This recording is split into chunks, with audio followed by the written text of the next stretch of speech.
Thank you to everybody for coming through to attend our Trucker Info conversation. Our guest speaker we have here today is Mr. Tucker. Mr. Stingley will conduct a series of questions to get a better knowledge of how government contracts are established and processed on a small, easy to digest information-based conversation. Now, without any further ado, let's get right to the conversation. Gentlemen. All right. I'd like to introduce you guys to Mr. Ben Tucker, the owner of, co-owner or owner of Earth Haulers. Ben Tucker, Vice President of Earth Haulers. We are a 44-year-old company, family owned, family operated, and we are primarily into trucking. And as far as grading, excavation work, we have a mining quarry where we mine it and manufacture our own sand and soil, blended products, things of that nature. Oh, all right. So when did your company get started? When did you guys start your company? My brother started in August of 1977. He was a diesel mechanic by trade, and he was working for a company that did something similar to what we do now, trucking, or they did demolition work more than anything. So, and he saw subs working for this guy, owner operators with trucks, dump trucks, and he was making maybe $250 a week. Okay. These guys are making $250 a day. What? Yeah. And so he said that math doesn't add up. and so what he did, he saved his money, and then he, after about a year, he was able to buy his own dump truck. And he started out he found kind of like a niche market. He found that there were individuals like homeowners, things of that nature, that needed products that they couldn't get from other companies, or they weren't as competitive. So he kind of tapped into that market, and then he started dealing with new home builders, contracting out to them, supplying them with material. And he will still work as a diesel mechanic, so a lot of the work that he did for the home builders, he would work late into the evening or on the weekends, hauling them material in and then building them. Wow, so you guys started off with a single truck. One truck. One truck. Yes. In 1977. 1977. And it's a thing about it, Daryl. This was what you call a gas rig. It wasn't diesel. What? It's a giant gas. Yeah, this truck ran off of gasoline. So you can imagine, although at that time the oil embargo hadn't hit, so gas is kind of fairly reasonable. But when the gas embargo hit a few years later, then the price of gas went up, and there was like a shortage of it, and so he had to kind of do something else. So he wound up buying him a diesel truck, and the diesel was fairly easy to purchase and had a lot of availability there, and it wasn't burning out as fast as gasoline was. Gasoline wasn't absorbed. Oh, so I guess with all those, with your experience and what you guys were going through in the 1970s, in the early 70s, late 70s, I'm sorry, when did your brother or you decide, say, you know what, let me try my hand with government contract work? And was it challenging when you first started or got into government work or inquiring? Well, he was a one-man show initially, and then I came on board in 1982 after being in college and trying to get into the healthcare industry. I had no interest in getting into family business. I wanted to kind of get into the healthcare industry, but no one would hire me at that time. And so, applying to different jobs, but no one hired a brother in the healthcare industry. So I wound up coming on board with him. And I had a lot of clerical skills, so I helped him like doing the invoicing and things of that nature. Started doing some sales, and then the bid work came about. Then the first large project that we got was with the city of Dallas, and that was in 1984. And actually, we bid it in 1983, and we started work in 1984. Well, around October 1984, they had a lot of rainfall that fell down, and this particular contract had to deal with delivering the topsoil. Okay. And we just couldn't get into the quarries. It was just it's too much rain, too much water, and we can't get into the quarries. So we basically had to contact the city of Dallas and let them know, hey, we're underwater on this, and we just can't deliver to you. And they understood that. They allowed us to back out of the contract, and we moved on. But we've been bidding ever since. Okay. Like when you had to give the job back to the city of Dallas, typically, if you couldn't fulfill that contract, what are some of the consequences you might face, or Kerry might face? Well, one thing, if you don't communicate with the owner or the entity that you're working with, then you can be debarred, which means you can be removed from being able to bid any future projects.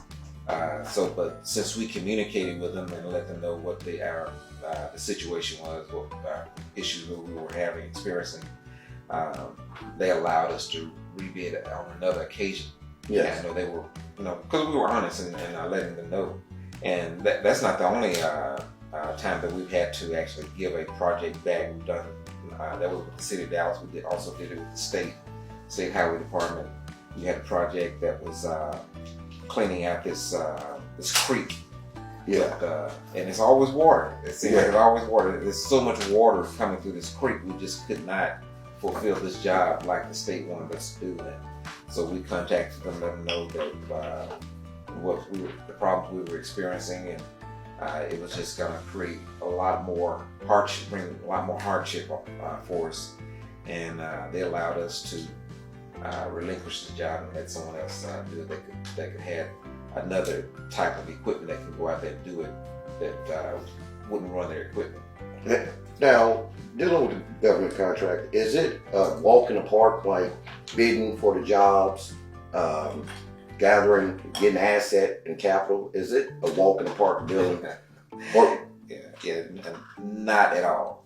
You have to do your homework. You have to do a lot of reading. You have to do a lot of research. You got to know that you can actually do the work. You don't want to go out there and bid, let's say, like Dallas Airport, Love Field. You don't want to go out there and bid a runway if you only got one cement truck and you have to buy it from. You'd have to depend on a cement company to supply you that cement. These guys that are bidding the runways, they have their own cement batch plant. They have the trucks that bring in the raw materials to create the concrete.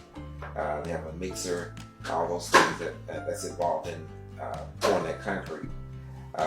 You talking about you're the low bidder on a runway job, and you got one cement truck. You're looking for problems. I'm glad you brought that up. So I've seen commercials where they are saying, "Hey, doesn't matter, get a part of it and get into government work, and you could bid on a, let's say, airport project, runway project." Now they say, "Hey, this is a $200 million deal," and people see the big number, but they don't understand the requirements and the equipment and the manpower of that nature that's needed. Right.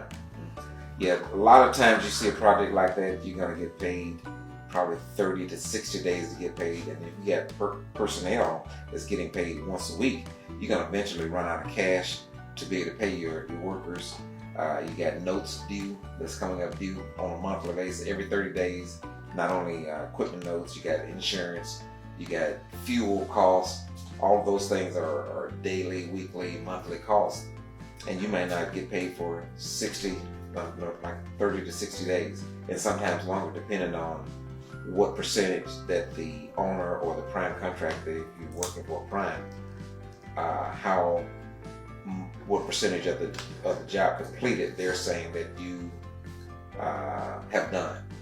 And let's say if you got $2 million of it, and you only and you believe you've done 10%, so that's $200,000.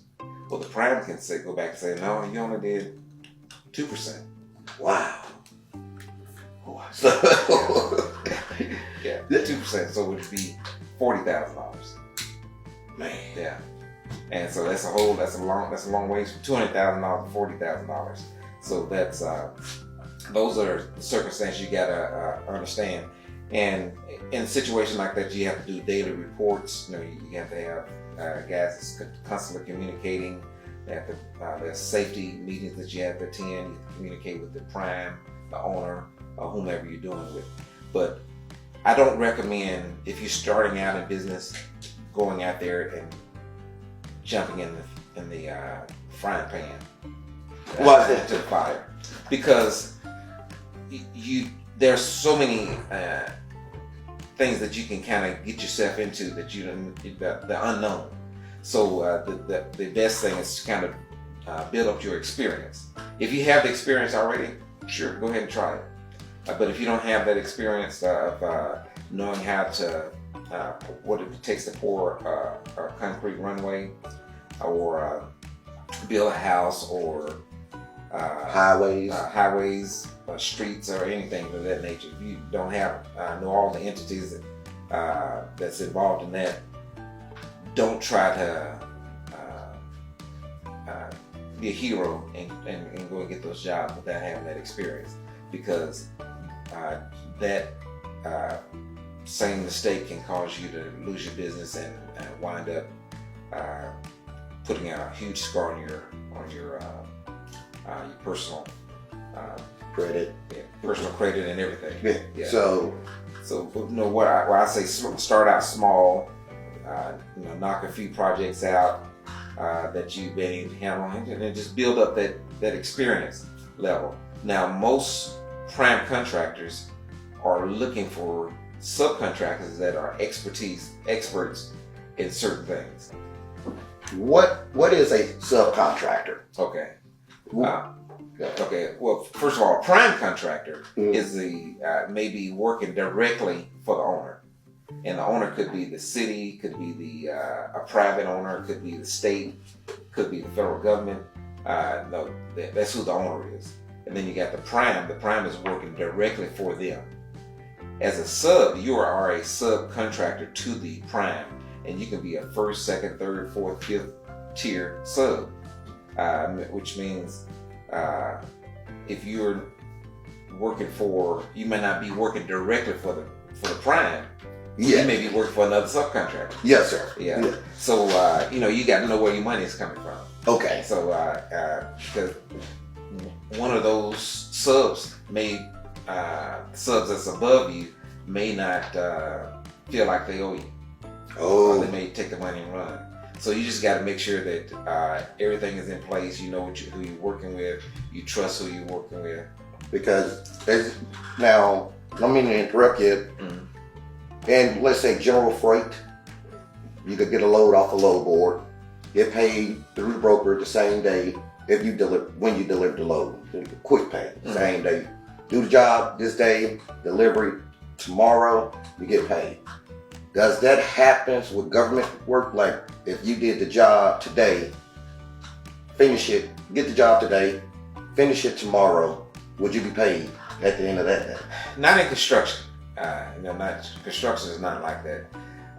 There are some trucking jobs that are like that, and most of them are going to be like residential. Residential work.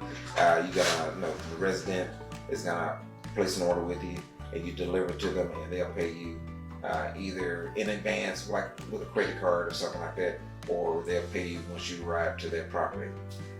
If you're doing work for a federal or government entity, which would be the federal, state, county, city, things of that nature, then more than likely it's going to be an invoice system where you have to get paid.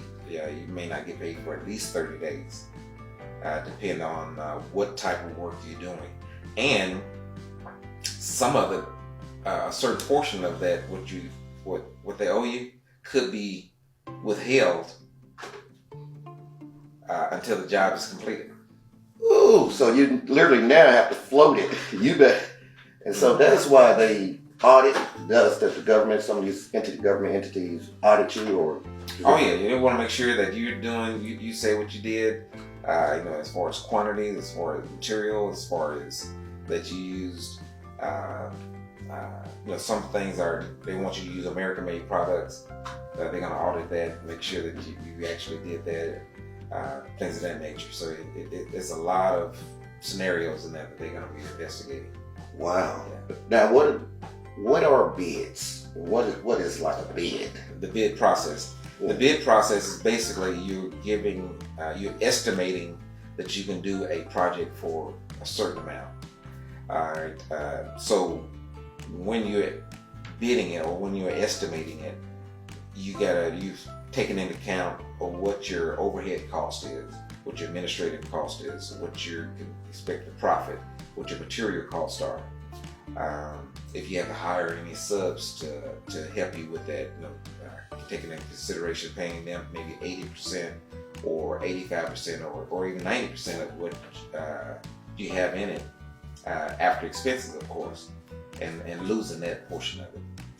Also, you have to take into account of what type of insurance, because a lot of companies and entities play games with insurance. They may require, let's say for trucking, for instance, I think trucking in Texas, you have to have a minimum of $500,000. It may be $750 now. Okay. Per unit. Per unit, right. Well, you have to have a policy on those units. No, in our company, we have more than that, of course, because we have more trucks. But some entities may say, well, not only you need $1 million, you need $1 million excess liability. You also need workers' compensation. You also need general liability. So your expenses now, Yeah. your overhead costs Exactly. is growing just to be able to participate. So you basically, you got to have that capital here before you can start to make processes for the capital of that. Exactly. And like I say, it's not a walk in the park. And you just make sure that you read all the fine print, what's required in a particular contract with the owner or with the sub, because the prime. Yes. Because the prime may require more than the owner requires. Ooh. And then you have these projects that have these owner-controlled insurance policies. The airport does a lot of those projects, which means you may have workers' comp, you may have general liability, you may have I don't think they do auto liability, but they say workers' comp and general liability. They may say, well, we can't use your policy, so you need to deduct that out of the bid. Wow. So you have to. They still control it. They're literally forming it the way they want it, and in order for wow. Yeah. Exactly. And that's what's always struck me as odd when these classes that's shown popping up with this large amount of money to learn how to do government contract, and we could get you a government contract, and people not know that it's a lot of moving parts, and there's a lot of information that you must research, and it's requirements from different government entities like TxDOT, the city, state, or county, or the federal, the highway. Yeah. Can somebody guarantee you, a third party guarantee you a contract? No. Look, a winning bid, like, hey.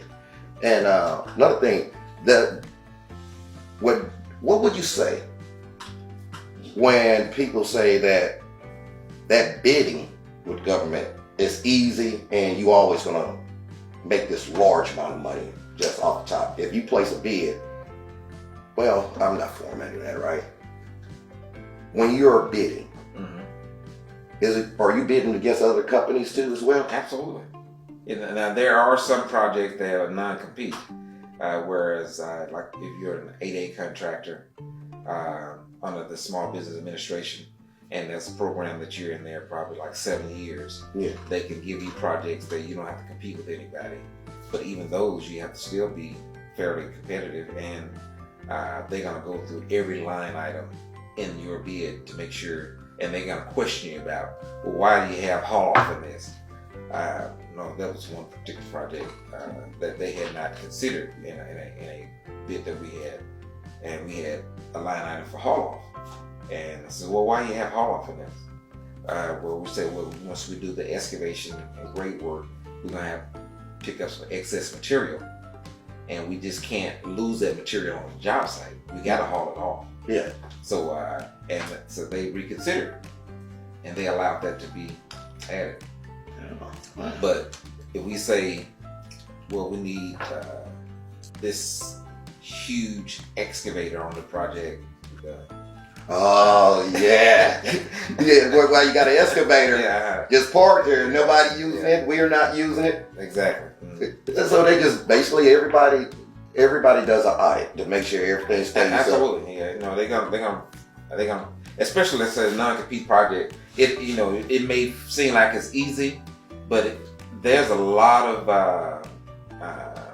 research goes into forethought. I guess from the entity that's giving you the non-compete project, they've already thought about what's going to go into. They have engineers that's already bid the job out, and they figured out how much it's going to cost, and they just want to see if you're going to come within reason to that number. Oh, so see that. So you just can't tell the government, hey, this project, I'm gonna bid $1 billion, and government like, hey, the highest bid we already use our Estimated, engineer yeah. estimated $500,000. Yeah. So where are you getting this $1 billion? Yeah, exactly. You'll see in there sometimes they'll say engineer's estimate is this amount. Mm-hmm. And now the state has a lot of, the state of Texas Department of Transportation, they have a lot of projects, highway projects, road projects that they bid on a monthly basis, and they'll have an engineer's estimate on what this project should do, should cost. Sometimes the bids come in underneath the engineer's estimate. Sometimes it's over. There are several companies that when the state has gotten a lot better at the engineer's estimate now. Mm-hmm. But years ago, the state would overestimate their jobs, and a lot of these contractors had better estimators at figuring out where the mistakes are in the bid before they would bid, and so they would make money on a situation. Wow. Yeah. Now, what advice do you have for some of you guys that's wanting to start government contracts? What's one thing you could tell them that they need to look out for or prep for? Well, I guess first and foremost, do your homework. You got to do some research. You got to do some reading. You got to make sure that all your bases are covered. And if you're starting out, make sure you got decent credit. I won't say you don't have to have no 850 credit score, but you're gonna need to have a decent credit, and you need to keep your debt low, as low as possible. You don't want to overwhelm yourself in debt, or overload yourself in debt, because all you're doing is you creating some problems for you down the road. It may not happen next month, a month later, but eventually it's going to happen. All of it's going to cave in on you. You might have a rain out. So much of what we had. We had to forfeit a project because it was too wet. A couple of projects because it was just too wet for us to do it. So in a situation like that, we may have had equipment that we were paying a note on that we just could not work it because it was just too wet for us to work it. And we had to absorb the cost of that monthly note and figure out something else to do with it. Yeah, so those are things that you got to be careful of. And something else you may want to do is know who you're working with, know what your terms are, and understand what type of insurance is going to be required. required. So like I said, there's a lot of research that goes into that, and you may not know right away all of the circumstances around it. Another thing a person can do too, if it's a public entity like federal, city, state, Yes. county, they can actually apply for a records request. Let's say What's a record request? records request. Like say someone bid the same job last year. Uh-huh. They can go back and say, make that request, say, I want to see last year's bid. And they can look it over. It may not tell them a thing. Yeah. It may not have anything but numbers on there. So then you got to go through and calculate, well, how did this contractor come up with this number? What was fuel costs at that time? What was their insurance? Are they self-insured? Or are they, do they have their own insurance company that they're purchasing? Do they have their own trucks? Do they own their own equipment? Are they having to rent equipment? So things of that nature. Do they have how much personnel do they have? How much money they got in the bank to cushion that job? Let's say it may take them 60 days to get paid. Do they have enough money, cash reserves to make payroll, notes, insurance payments, buy fuel, things of that nature for the next 60 days until they get a paycheck? Yeah. See, that's I think that is so important. That's one of the most important things to hear, where you really, a carrier or a person that want to do the bid, they need that credit, and they need some capital in the bank account. Yeah, absolutely. And low debt. So. And no, something else I want to add to that. Have someone in that corner they can trust. Why's that? You may have to lean on someone to help you out, financially. Maybe run some errands for you. Go to work for you. You got to have a trustworthy staff that can deal with handling financial portions of that particular project. Thank you. Yeah. All right, you guys. Hey, this is Mr. Ben Tucker, the Vice President. I said it right. Yes, Vice President of ERPOS. That was just some information. Hopefully this was helpful, man. So we'll catch you on the next one.